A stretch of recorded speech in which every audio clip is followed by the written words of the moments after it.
যে কারণে শেখ হাসিনাও বলতো আমি নির্বাচন কার জন্য দেব, ওই তারেক আইসা দেশ চালাবে এটার জন্য।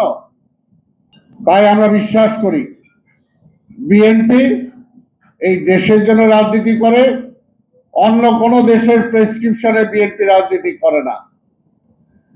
তাই বিএনপি সব সময় ধৈর্য ধরে আছে, এবং ধৈর্য ধরে বলেই বিএনপির পক্ষে জনগণ আছে। যে যত কিছুই বলুক, আমরা কিন্তু নির্বাচনের কথাই বলছি, আমরা অন্য কিছু বলছি না। আর নির্বাচন আদায়ের জন্য অন্য কোনো বাঁকা পথে আমরা হাঁটছি না। আগে এই দেশটাকে ঠিক করতে হবে। শেখ হাসিনাও ঠিক করছিল, উন্নয়নের জোয়ার হয়ে গিয়েছিল, আর এরাও নাকি দেশটাকে ঠিক করবে।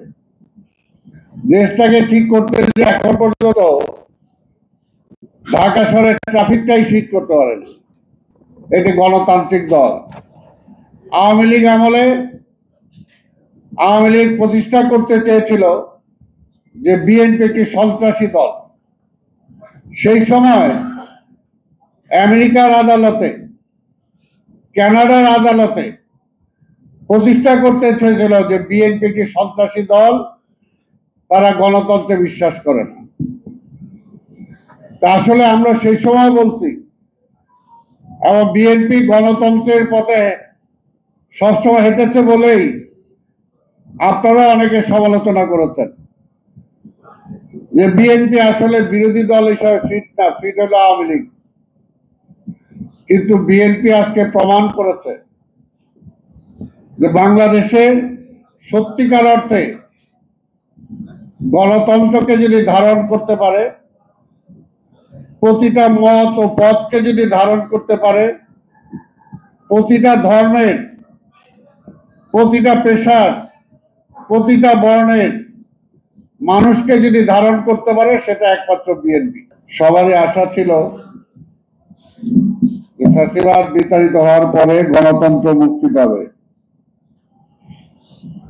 এটা ঠিক যে শেখ হাসিনা বিদায়ের পরে অন্তত আমাদের বাড়িতে থাকতে কোনো অসুবিধা হচ্ছে না, অফিসের কাজকর্ম করতে কোনো অসুবিধা হচ্ছে না, বা প্রতিদিন হয়তো কোর্টে হাজিরাও দিতে হচ্ছে না।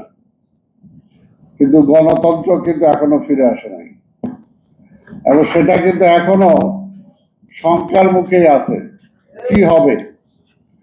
জনগণ প্রশ্ন করে কি হবে ভাই, নির্বাচন কি আদৌ হবে? ওনারা কি নির্বাচন দিবে? আবার কেউ বলে ভাই ওনারা তো নির্বাচন দিবে না। অনেকে বলেন যে বিএনপি একটু জোর দিলেই তো নির্বাচনটা হয়ে যায়। আবার কেউ কেউ বলে যে বিএনপি খালি নির্বাচন করে। বিএনপি করবেটা কি? বিএনপি ষড়যন্ত্র করে, আর বিএনপির কিছুই নাই, তারা খালি নির্বাচন করে। নির্বাচন চাই না, উন্নয়ন চাই, এটাই ছিল আওয়ামী লীগের সেই সময় স্লোগান। আবার এখনকার এই সরকার অনেকে বলেন, তার সমর্থকরাও বলেন যে এত নির্বাচন করেন কেন? নির্বাচনের জন্য কি শেখ হাসিনাকে বিদায় করা হয়েছে নাকি? আগে এই দেশটাকে ঠিক করতে হবে।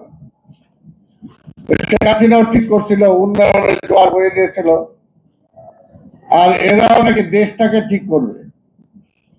দেশটাকে ঠিক করতে যে এখন পর্যন্ত ঢাকা শহরের ট্রাফিকটাই ঠিক করতে পারেনি এটি গণতান্ত্রিক দল।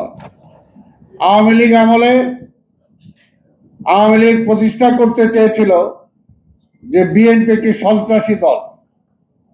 সেই সময় আমেরিকার আদালতে, কানাডার আদালতে প্রতিষ্ঠা করতে চেয়েছিল যে বিএনপি একটি সন্ত্রাসী দল, তারা গণতন্ত্রে বিশ্বাস করে না। তা আসলে আমরা সেই সময় বলছি, এবং বিএনপি গণতন্ত্রের পথে সবসময় হেঁটেছে বলেই আপনারা অনেকে সমালোচনা করেছেন যে বিএনপি আসলে বিরোধী দল হিসাবে ফিট না, ফিট হলো আওয়ামী লীগ। কিন্তু বিএনপি আজকে প্রমাণ করেছে যে বাংলাদেশে সত্যিকার অর্থে গণতন্ত্রকে যদি ধারণ করতে পারে, প্রতিটা মত ও পথকে যদি ধারণ করতে পারে, প্রতিটা ধর্মের, প্রতিটা পেশার, প্রতিটা বর্ণের মানুষকে যদি ধারণ করতে পারে, সেটা একমাত্র বিএনপি। এবং সেটা আমাদের নেতা শহীদ রাষ্ট্রপতি জিয়া রহমান তার কর্মসূচির মধ্যে দিয়ে সেটা প্রমাণ করেছেন।